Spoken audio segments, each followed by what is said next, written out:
Una tensión fascinante en el corazón del mundo cripto ahora mismo. Totalmente. Por un lado, tienes la promesa original, casi libertaria, de la descentralización total.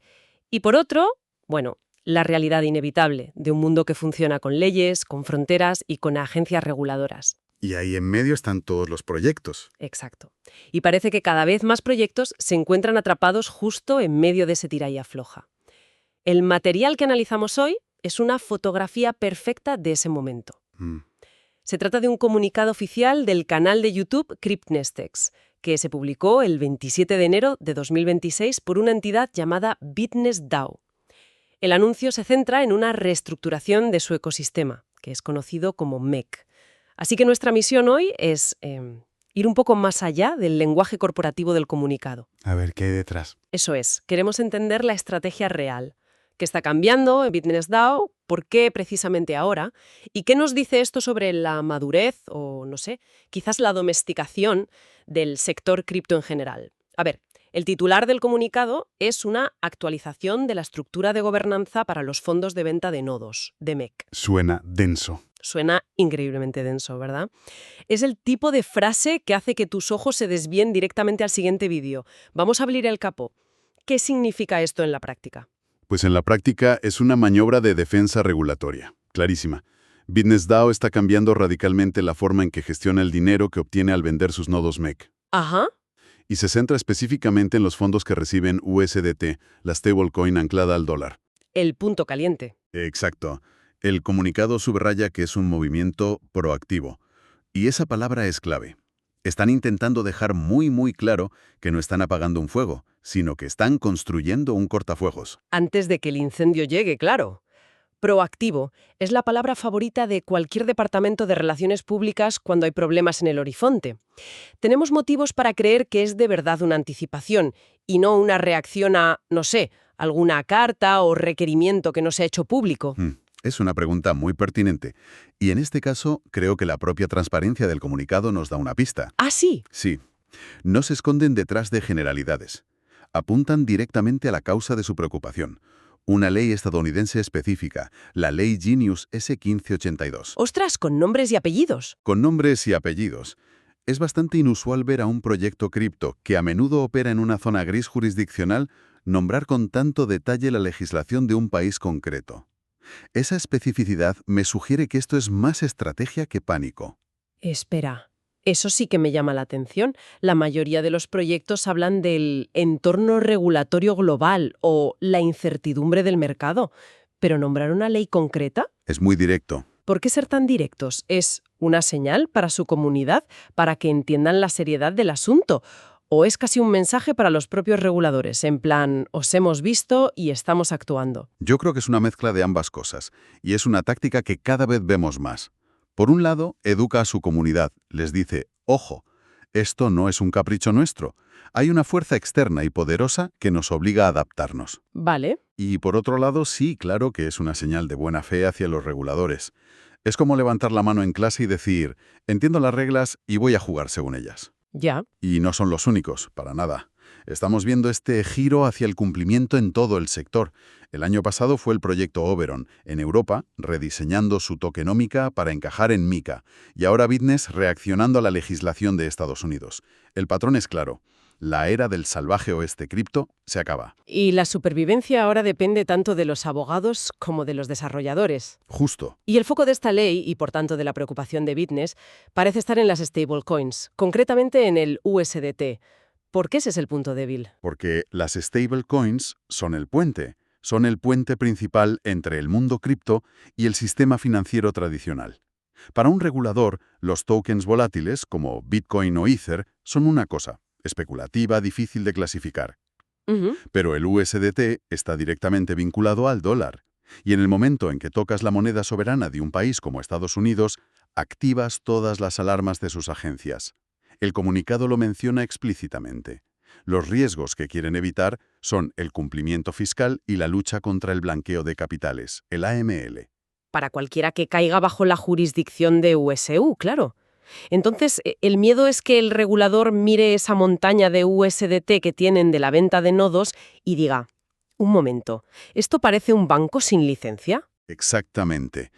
El texto lo llama el riesgo de ser identificados erróneamente como fondos de monedas estables de tipo pago. O sea, temen que se considere que están operando un sistema de pagos paralelo al sistema bancario. Entiendo. Así que toda esta maniobra consiste en trazar una línea muy gruesa en la arena y poner un cartel gigante que dice, este dinero no es para transacciones diarias, ni para especular. Es capital de infraestructura, destinado únicamente a construir a largo plazo. Es una jugada para proteger el proyecto. Vale, la jugada defensiva está clara, pero antes de detallar la mecánica de esa defensa, el comunicado dedica bastante espacio a un mensaje de calma.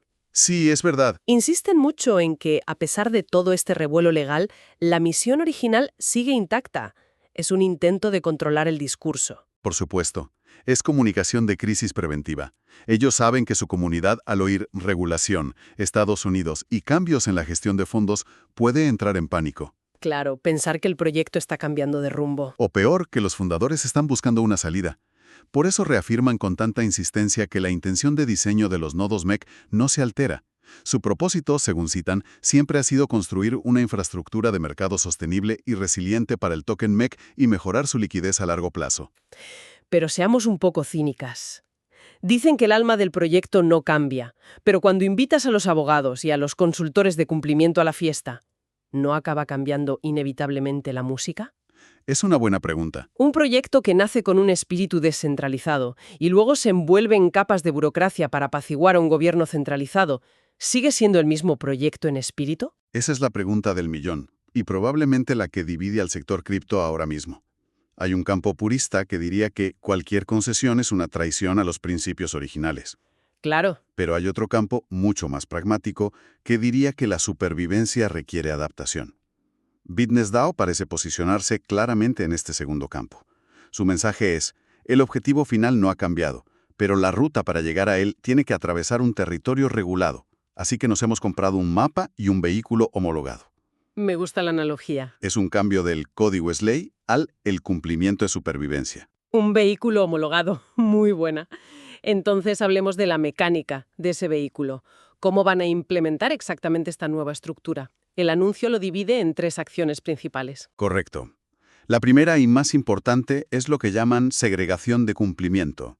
Van a implementar una gestión de segregación de cumplimiento para los fondos en USDT. ¿Y eso qué es? La mejor analogía es la de un fideicomiso o una cuenta escrow. Están cogiendo todo ese dinero de las ventas de nodos y metiéndolo en una caja fuerte, conceptualmente separada del resto de la tesorería de la DAO. Vale. Y esta caja fuerte tendrá sus propias reglas, posiblemente incluso supervisores independientes, con el único objetivo de aislar esos fondos de los riesgos fiscales y de AML. Pero, ¿es esto suficiente? Poner el dinero en una caja fuerte suena bien, pero si el regulador decide que el origen del dinero es el problema o la naturaleza del activo que se vendió, ¿no podrían simplemente forzar la apertura de esa caja? ¿Hasta qué punto protege realmente? ¿O es más bien teatro de cumplimiento? Fondos estén donde estén. Ya. Sin embargo, su valor es doble. Primero, demuestra intención. Dificulta enormemente que un fiscal argumente que la DAO estaba mezclando fondos de forma imprudente o maliciosa. Crea una barrera administrativa y contable muy clara. Ajá. Y segundo, y quizás más importante, cambia el perfil de riesgo del resto de la tesorería. Al segregar los fondos tóxicos o de alto riesgo, protegen el resto de los activos de la DAO de una posible contaminación legal. Es una compartimentación de riesgos. Entiendo. No es un muro de titanio, pero sí un cortafuegos que al menos ralentiza la propagación del problema. Una vez aislados los fondos, ¿cuál es el segundo paso? Supongo que definir para qué se pueden usar. Y exacto, ese es el segundo pilar, la estandarización del uso de fondos. Y aquí son extremadamente específicos, lo que de nuevo es una buena señal de que esto está bien asesorado legalmente. A ver. Establecen que los fondos de esta cuenta segregada solo podrán usarse para 3 cosas, y nada más. 1. La construcción y el desarrollo del ecosistema MEC. 2. Los costes operativos del sistema. Y 3. Los propios gastos derivados del cumplimiento normativo. Y prohíben cualquier otra cosa. Explícitamente.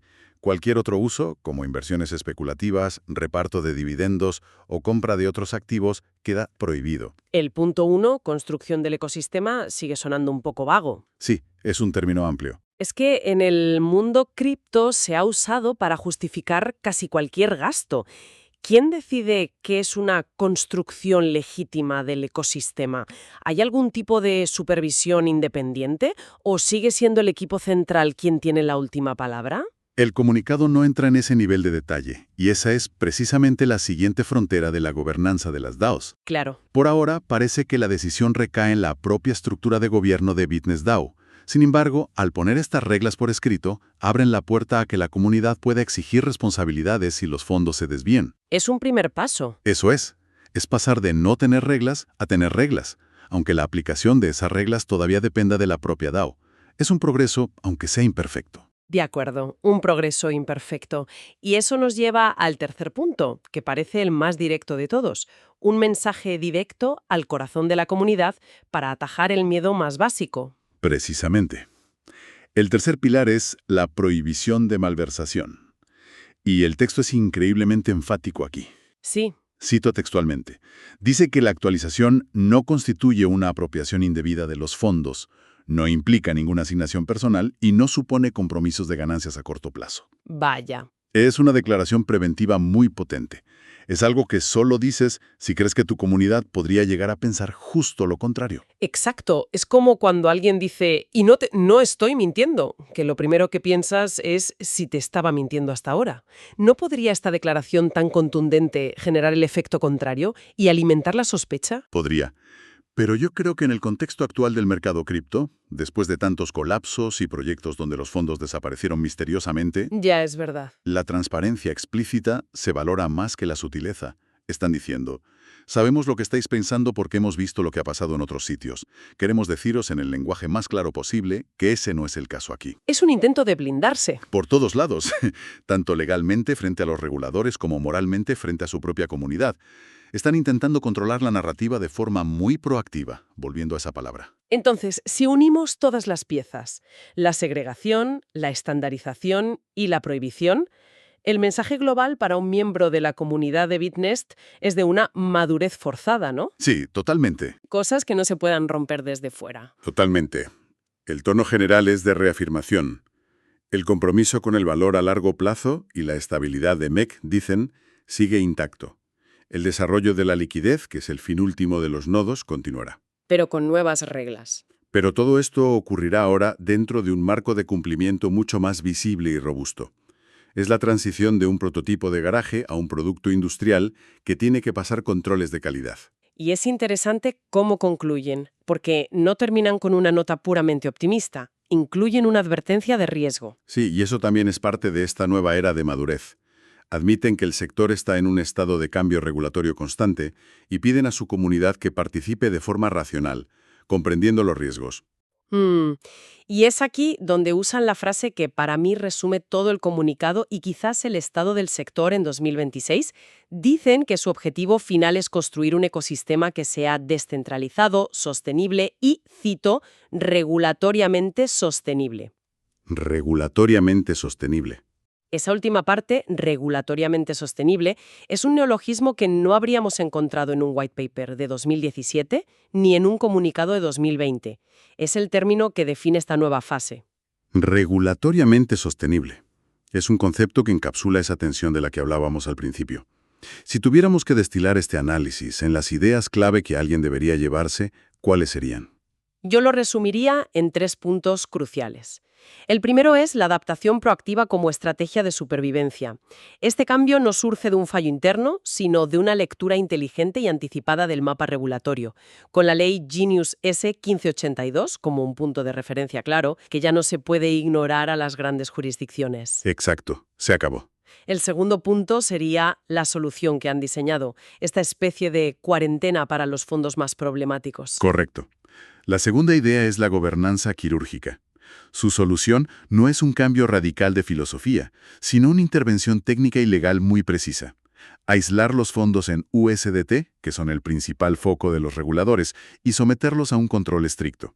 Como un tratamiento de precisión. Justo, en lugar de quimioterapia, esperando limitar los efectos secundarios sobre el resto del organismo de la DAO. Y por último, el mensaje que subyace a toda esta reestructuración técnica. Exacto. El tercer punto es la continuidad de la misión, o al menos la insistencia en ella. A pesar de esta nueva armadura regulatoria, BitnessDAO se esfuerza enormemente en comunicar que el objetivo a largo plazo para MEC no ha cambiado: crear liquidez y una infraestructura de mercado fuerte. El qué no cambia, insisten, solo cambia el cómo. Es un intento de separar la estrategia de la visión. El comunicado termina con ese llamamiento a la comunidad para que participe de forma racional y comprenda los riesgos. Y esto nos deja con una pregunta interesante para reflexionar, una que va mucho más allá de BitnessDAO. En un ecosistema que nació con la promesa de la descentralización como un acto casi político de rebeldía, esta adaptación a las reglas de los sistemas centralizados que pretendía sustituir es una evolución inevitable y necesaria para la supervivencia a largo plazo, o es, quizás, el primer paso en un camino de asimilación que podría, con el tiempo, diluir la naturaleza fundamental y transformadora con la que nacieron estos proyectos.